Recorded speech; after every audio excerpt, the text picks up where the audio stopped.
Hi, Professor Wainaina here, your 5 minutes teacher on education, childhood, youth, parenting, and all things school.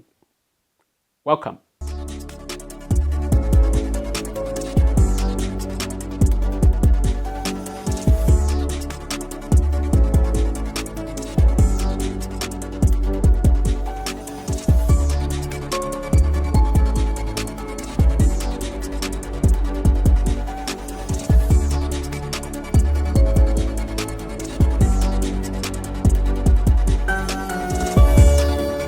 Too often, when parents want children to complete a necessary task, they phrase it as a choice question. For example, do you want to put on your shoes, or are you ready to start your homework? These questions seem polite, but they create a dilemma. When children respond with no, as many inevitably do, parents face a bind. Now, they must override the child's response because the action is not optional. This pattern of asking, then disregarding a child's response, creates issues for both parent and child. Shifting away from this approach leads to healthier, clearer dynamics in your interactions. One way this question, then reverse or pattern, undermines a child's development is through the erosion of trust. When children are asked a question, they interpret it as an opportunity to express their feelings or preferences. By asking a yes or no question, you signal a choice exists. When then you disregard the response, it undermines the promise of choice that the question conveyed. Let me explain.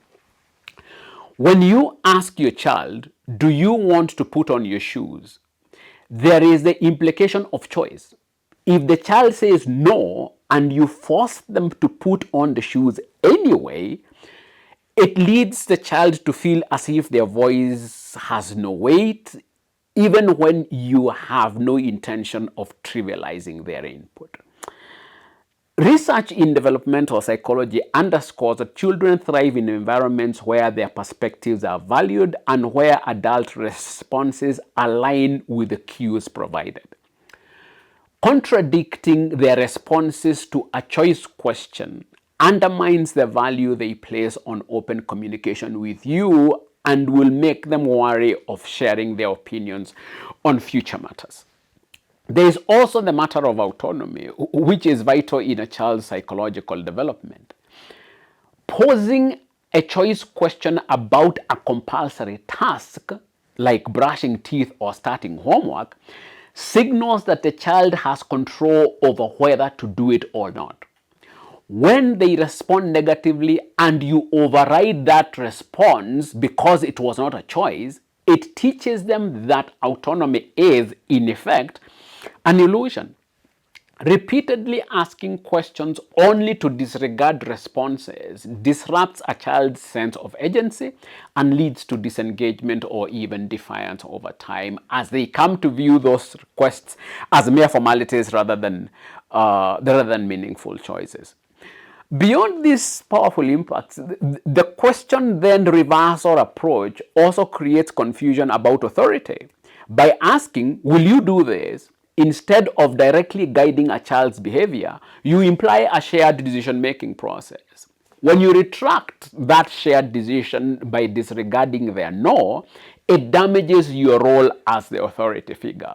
This blurred authority causes resentment, especially in younger children who are still learning the boundaries and expectations of relationships with adults.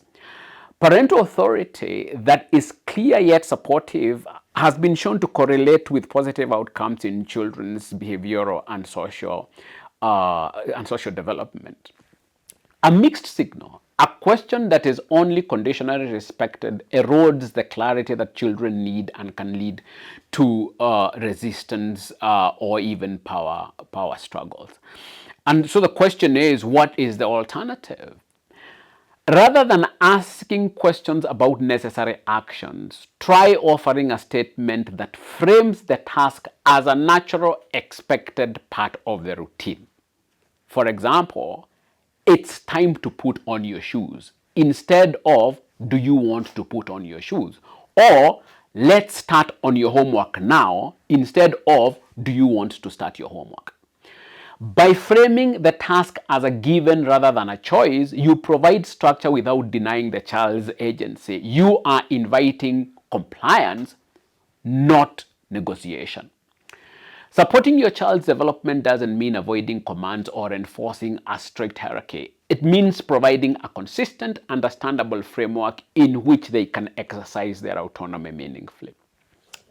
Providing clarity through statements rather than open-ended questions is part of establishing this structure, one where children understand both their boundaries and their freedom within those limits. When you stop framing compulsory actions as choices, you are not just guiding your child, you are teaching them to understand responsibility and autonomy as partners, not opposites. If you build trust by speaking with clarity, there is no need to backtrack or battle for authority. You've set the course and they are learning to walk it with you. So, always remember, if you don't want a no, don't ask a no or yes question. Thank you for your time. See you in the next lesson.